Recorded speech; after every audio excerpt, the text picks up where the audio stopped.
विद्यार्थी मित्रांनो, सह्याद्री ट्युटोरियल्स मध्ये तुमचं स्वागत आहे. सध्याची तुमची अवस्था आहे ना, बऱ्याच मुलांची, जास्तीत जास्त मुलांची, तशीच माझी अवस्था 11वी-12वीत होती.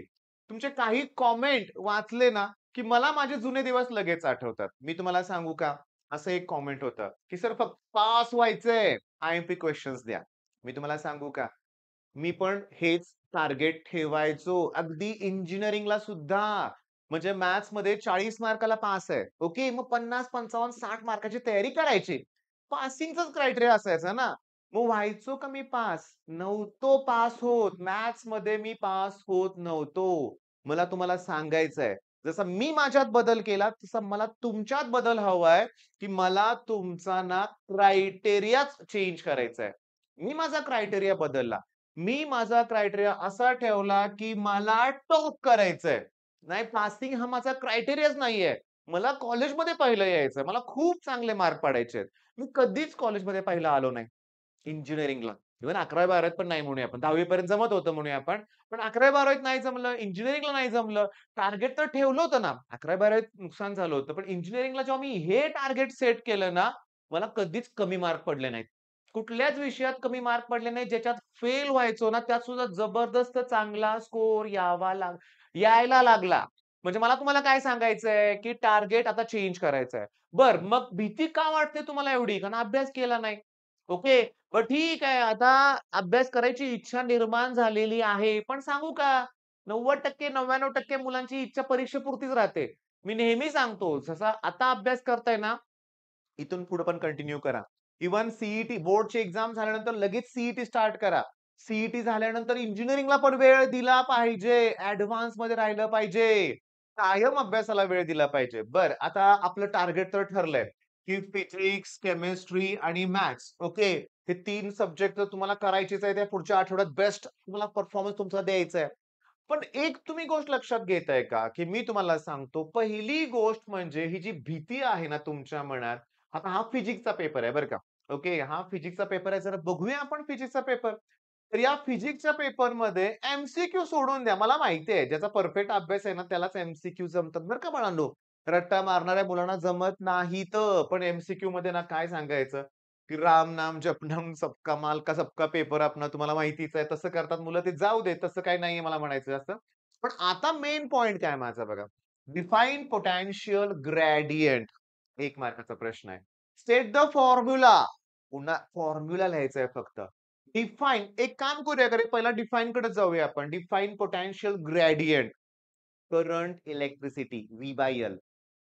गायरोमॅग्नेटिक रेशो, ऑर्बिटल मॅग्नेटिक डायपोल मोमेंटचा अँग्युलर मोमेंटम, रिव्हॉल्विंग इलेक्ट्रॉनचा जो रेशो असतो तो गायरोमॅग्नेटिक रेशो, त्याची व्हॅल्यू फिक्स आहे 8.8 इंटू 10 कंडिशन दिले जाऊ दे. आपण डेफिनेशन्स बघतोय.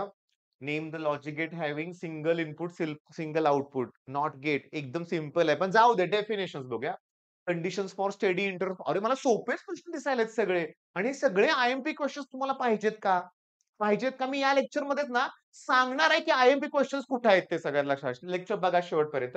पण इथं परत दिसतंय मला डिफाइन इंडक्टिव्ह रिएक्टन्स कॅपॅसिटी. हे ईडी करंटची डेफिनेशनच आहे. म्हणजे 5-6 मार्काला झालं हे. लॉ ऑफ लेंग्थ वगैरे जाऊ दे. लॉकडे आता जात नाहीये मी. ओके. तुम्हाला मी सांगू का 5-6 डेफिनेशन झाले सेक्शन बी मध्ये. तर सेक्शन सी म्हणजे जास्तीत जास्त डेरिव्हेशन्स असतात लक्षात घ्या. पण आता सेक्शन डी कडे गेला तर state and prove parallel access theorem favourite आहे. माझ्या YouTubeवर सगळ्यात जास्त बघणारा तोच व्हिडिओ आहे बरं का लक्षात घ्या. डिफाइन, डिस्टिंग्विश, व्हॉट आर इथं पण डेफिनेशनच आहे. व्हॉट इस ट्रान्सफॉर्मर डेफिनेशनच लिहायचे आहे. मग आता काय कळालं तुम्हाला, की ह्याच्या पेपरमध्ये मी तुम्हाला सांगतो फिजिक्सच्या पेपरमध्ये 10-12 मार्काला डेफिनेशन्स आहेत रे. मग आता सांगतो आय-एम-पी क्वेशन्स कुठून करायचे आहेत. कुठलाच टॉपिक ऑप्शनला ठेवायचा नाही. 100% 70 डेफिनेशन्स आहेत. अरे, माझं लक्षातच राहत नाही रे. मुलं पुन्हा मुलांनी चिडलेत पण मुलं तुम्ही टायटल व्यवस्थित, थंबनेल व्यवस्थित ठेवा म्हणून. माझा व्हिडिओ असा सर्च करा, अभ्यासाला सुरुवात करूया किंवा अभ्यासाची पद्धत बदला. हे 2 व्हिडिओमध्ये मी सगळ्या डेफिनिशन्स घेतलेत, शिकवलेत लक्षात घ्या. 70 तर आहेत. परफेक्ट करा. आता मी तुम्हाला सांगतो, केमिस्ट्रीच्या पेपरकडे जाऊया. परत मी तुम्हाला सांगतो, की केमिस्ट्रीचा पेपर म्हणलं, की एम सोडून देऊया चला. त्याच्यानंतर जर आपण section B effect SI unit of molar conductivity आलंय व्हीएसए मध्ये. पण सेक्शन बी मध्ये बघूया आपण what is nano material, what are interhalogen compound, definitions आहेत लक्षात घ्या. त्या डेफिनेशन सारख्याच आहेत ते प्रश्न ते. Define lanthanide contraction, what is osmotic pressure, definition सारखंच लिहायचंय तुम्हाला. मी तुम्हाला define electrochemical series, define acid base according to Bronsted Lowry theory, define extensive intensive property, define isobaric 4, define enzyme. किती किती सोपं आहे. मग तुमचं टार्गेट करा ना चेंज. मी तुम्हाला सांगू का, अगदी मॅथ्सचा पेपर जरी बघितला आपण, तर सेक्शन डी कडे जाऊया. फिक्स क्वेश्चन आहेत. तुम्हाला सांगतो इंटिग्रेशनचे 4 मार्काला थेरम किंवा प्रॉपर्टी 100% येणार आहे. त्याच्यानंतर मी तुम्हाला सांगू का, हे डेरिव्हेटिव्हचे 3-4 थेरम आहेत. एक येणारच परीक्षेमध्ये. एलपीपी 100% फिक्स आहे.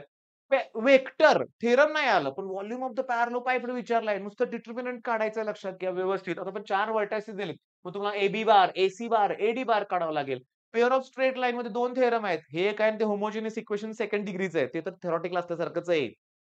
ते ठरलेले क्वेश्चन्स आहेत. ठरलेले. बघा इंटिग्रेशनची प्रॉपर्टी, मग मगाचं थेरम 4 मार्काला ते पण प्रॉपर्टीज मध्ये. हे पण ते फॉर्म्युला प्रूव्ह करायचंय. तुम्हाला सांगू का थेरम किती झाले? इथं बघा तुम्हाला सांगतो. आता हे ट्रिग्नोमेट्रिक फंक्शन मधलं हे सोप्पं न्यूमेरिकल आहे बरं का लक्षात घ्या. सेक्शन सी काही अवघड नाहीये. पण कसं केलं तर ठीक आहे ना. केलं असेल अगोदर तर तुम्हाला हे जमणार आहे, नाहीतर काय जमणार आहे? म्हणजे ॲट द एंड मला तुम्हाला सांगायचंय काय, की फिजिक्स, केमिस्ट्री, मॅथ्समध्ये झालेले बोर्डाचे पेपर करा. पण माझं टार्गेट फिक्स आहे. टार्गेट मला टॉप करायचंय. मला चांगला स्कोर करायचा हे लक्षात घ्या. तुम्ही ग्रुपिंग क्लिअरचा टार्गेट ठेवला तर नुसतंच पास व्हाल. ग्रुप क्लिअर व्हायचं नाही. हां, तुम्ही 60% चं टार्गेट ठेवाल तर ग्रुप क्लिअर होईल, पण चांगला स्कोर एवढा होणार नाही. ठेवा की मोठं टार्गेट. करा की काम महत्वाचं. मग आता सांगतो, लक्ष द्या. की फिजिक्स असू दे, नाहीतर केमिस्ट्री असू दे, याच्यामध्ये आता पेपर पॅटर्न नुसार डेरिव्हेशन्स कमी येतायत, पण डेफिनेशन्स भरपूर येतायत. डिस्टिंग्विशचा प्रश्न बाळांनो, डेफिनेशन केले की त्याचाच वापर करून डिस्टिंग्विश करायचं असतं, हे लक्षात घ्या. ओके. त्याच्यानंतर डायग्राम. फिजिक्समध्ये तर ठीक आहे, डेरिव्हेशन होत नसेल डायग्रामला तर 1 मार्क असतो. त्याच्यानंतर मी तुम्हाला सांगतो डेफिनेशन, डिस्टिंग्विश, डायग्राम आणि डेरिव्हेशन केमिस्ट्री मधले करायचे असतात, कमी आहेत. फिजिक्स मधले पण ईझी केलं तर काय होतं, की ते येईलच याची गॅरंटी नाही ना. पण डेफिनेशन मी सगळ्या केल्यात. थर्मोडायनामिक्स मध्ये पण खूप डेफिनेशन्स आहेत. तर त्यातले येतील ना. केमिस्ट्रीचा डायग्राम म्हटलं की नाही इलेक्ट्रोकेमिस्ट्री फिक्स आहे. मॅथ्स मधले थेरम. ह्या सगळ्या गोष्टी तुम्हाला आता आत्ताच करायच्या आहेत, ह्या पुढच्या 4-5 दिवसात. मॅथ्सचे सगळे थेरम करा, 15-20 मार्काची तयारी होईल. केमिस्ट्री सगळे डेरिव्हेशन हे सगळं करा, 20-30 मार्काची तयारी होईल. आणि मग जी मुलं पासिंगचं टार्गेट ठेवतायत, ते 80-85% सुद्धा पाडू शकतायत. पाडलेले आहेत मुलांनी. मी तुम्हाला एकदा एका व्हिडिओमध्ये रिझल्ट पण दाखवलाय, की 10वी ला मॅथ्समध्ये त्या मुलाला फक्त 50 मार्क होते. अथर्वला. आणि बोर्डला 94 मिळाले. सीईटीला 96 पर्सेंटाइल मिळालं एकदम. पण तो 24 राहायलाच क्लासमध्ये होता माझ्याकडे तो स्टुडंट. पण ऐकायचा, सांगेल ते करत होता. मग माझ्याकडे राहायला पण हजार हजार नाही, शेकडो नाही, 20-30 मुलं जी असतात ना, सगळ्यांचा रिझल्ट नाही लागत चांगला. म्हणजे ऐकतात, करतायत, त्यांचा रिझल्ट चांगला लागतोय. तुम्ही पण माझं ऐकताय.